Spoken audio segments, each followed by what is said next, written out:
मुंबई की भीड़ भरी सुबह थी। लोगों की चीखती गाड़ियां, तेज आवाज में चलती लोकल ट्रेनें और दफ्तर जाने वालों की लंबी कतारें। इन सब के बीच एक खामोश सा लड़का था, आर्यन। सिर्फ 26 साल का, सादा कपड़े पहने, हमेशा झुका हुआ चेहरा और ऐसा शख्सियत कि लोग उसे देखते भी नहीं थे। वो न्यू होराइजन टेक्नोलॉजीज, एक अरबों डॉलर की कंपनी में एक आम सा डेटा एंट्री ऑपरेटर के तौर पर काम कर रहा था।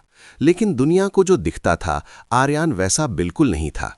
उसके खामोश चेहरे के पीछे एक आग छिपी हुई थी, एक हकीकत जिसे जानकर कंपनी का हर मुलाजिम, हर मैनेजर, हर डायरेक्टर अपने पैरों तले जमीन खो देता। क्योंकि वही लड़का, वही मामूली सा मुलाजिम हकीकत में कंपनी का असल मालिक था। लेकिन किसी को पता नहीं था, एक भी इंसान को नहीं।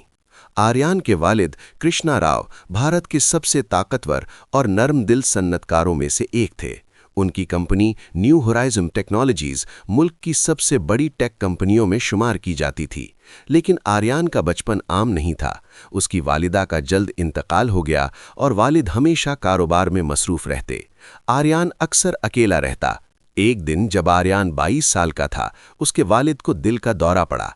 अस्पताल में लेटे हुए वालिद ने उसका हाथ पकड़कर कहा, बेटे, मेरी मौत के बाद सब कुछ तुम्हारा होगा, लेकिन याद रखो, एक अच्छा लीडर बनने से पहले एक अच्छा मुलाजिम बनना जरूरी है। आर्यन ने पूछा, पापा, क्या मैं सब कुछ संभाल पाऊंगा? वालिद मुस्कुराए, आंखों में आंसू भरे। जब तक तुम लोगों को इंसान समझते रहोगे, कंपनी कभी नहीं गिरेगी।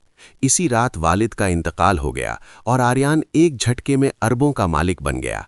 लेकिन उसने वालिद की बात दिल में उतार ली और फैसला किया कि वो अपनी शनाख्त छुपाए रखेगा और एक आम मुलाजिम की तरह कंपनी में काम करेगा, उन लोगों के साथ जो हकीकी ज़मीन पर काम करते हैं।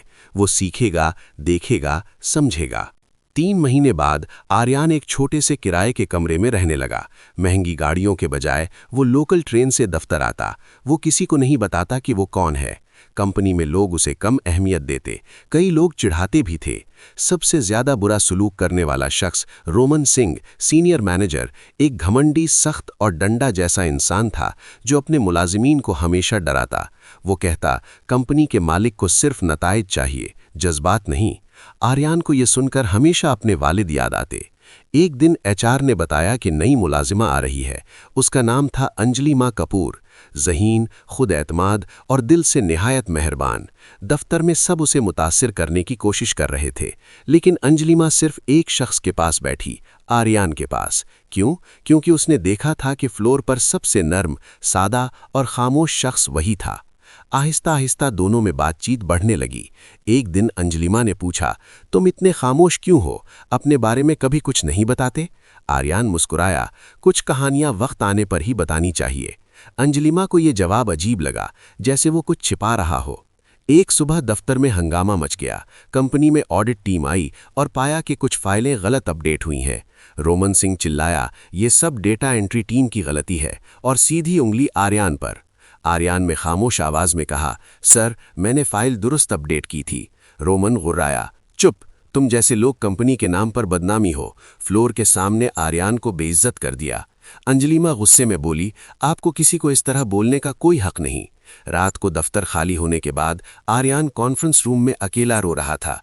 वालिद की बातें याद आ रही थीं, दफ्तर की सख्ती, मुलाजिमीन का खौफ, रहनुमाओं का गुरूर, सब देखकर दिल टूट रहा था।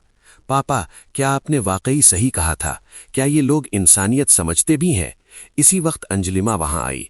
तुम किसी से कम नहीं हो आर्यन। लोग तुम्हें पहचानते नहीं, लेकिन एक दिन सब तुम्हारी कद्र करेंगे। आर्यन ने पहली बार उसकी आंखों में देखा। वो सच बोल रही थी। कंपनी में अचानक ईमेल आया कि अगले पीर कंपनी का असल मालिक पहली बार हेड ऑफिस विजिट करेगा। पूरी टीम तैयार रहे। सब लोग हड़बड़ा गए। रोमन सबसे ज्यादा घबराया। फ्लोर साफ करवाया गया। अचानक सब मीठी बातें करने लगे। मुलाजमीन को अच्छे कपड़े पहनने को कहा गया। लेकिन मालिक कौन है? किसी ने कभी देखा नहीं था। बोर्ड हमेशा उसे वर्चुअली संभालता था। आर्यन चुपचाप सब देख रहा था। एक हफ्ते तक पूरे दफ्तर में बस यही बात थी, नया मालिक आएगा। लेकिन किसी को अंदाजा नहीं था कि वो मालिक तो रोज खुद खामोशी से उनकी नजर के सामने से गुजरता है। पीर आया। तमाम मुलाजिमीन एडजस्टेड कपड़ों में, चेहरे पर नकली मुस्कुराहट के साथ बैठे। कॉन्फ्रेंस रूम में 100 से ज्यादा लोग। रोमन सामने खड़ा बहुत बोल रहा था। दरवाजा खुला, अंदर आया वही लड़का, वही सादा मुलाजिम। आर्यान सारा कमरा जम गया। रोमन चीखा, क्या कर रहे हो यहाँ, मालिक आने वाले हैं। आर्यान ने एक ठंडी मुस्कान दी, आगे बढ़ा, बोर्ड चेयर पर बैठा और बोला, मालिक आ चुका है। रोमन हंस पड़ा, ये मजाक है। आर्यान ने फाइलें टेबल पर रखीं, कंपनी के ओनरशिप डॉक्यूमेंट्स, वो आर्यान कृष्णा राव, असल मालिक। सबके चेहरे दंग, अंजलिमा की आंखों में भी आंसू और फख्र था। उसने खड़े होकर कहा, मैंने इस कंपनी को नीचे से देखा है, मैंने समझा है कि यहाँ के मुलाजिमीन के साथ कैसा बर्ताव किया जाता है। आज से बहुत कुछ बदलेगा। आज से कोई किसी को नीचा नहीं दिखाएगा, कोई मैनेजर मुलाजिमीन पर चिल्लाएगा नहीं, कंपनी का हर शख्स इज्जत पाएगा। फिर उसने एक लाइन कही, मैं मालिक नहीं, मैं इस कंपनी का पहला मुलाजिम हूं। कमरा तालियां बजने लगीं, सिवाय रोमन के। आर्यान ने कहा, रोमन, तुम्हारे खिलाफ दर्जनों शिकायतें हैं, आज से तुम इस ओहदे पर नहीं रहोगे। ये सुनकर मुलाजिमीन खुशी से भर गए। पहली बार उन्हें लगा कि इंसाफ वाकई होता है। मीटिंग खत्म होने के बाद अंजलिमा आर्यान के पास आई, कुछ कह नहीं पा रही थी।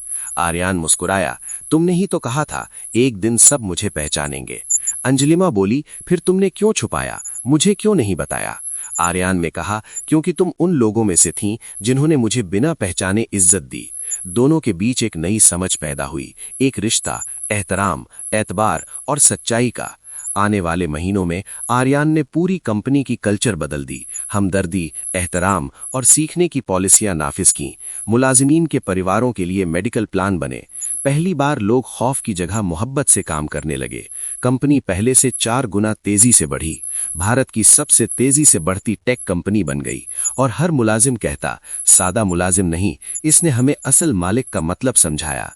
एक शाम आर्यान अपने वालिद की तस्वीर के सामने खड़ा था। कहा, पापा, आपने सही कहा था, एक अच्छा लीडर बनने से पहले एक अच्छा मुलाजिम होना जरूरी है।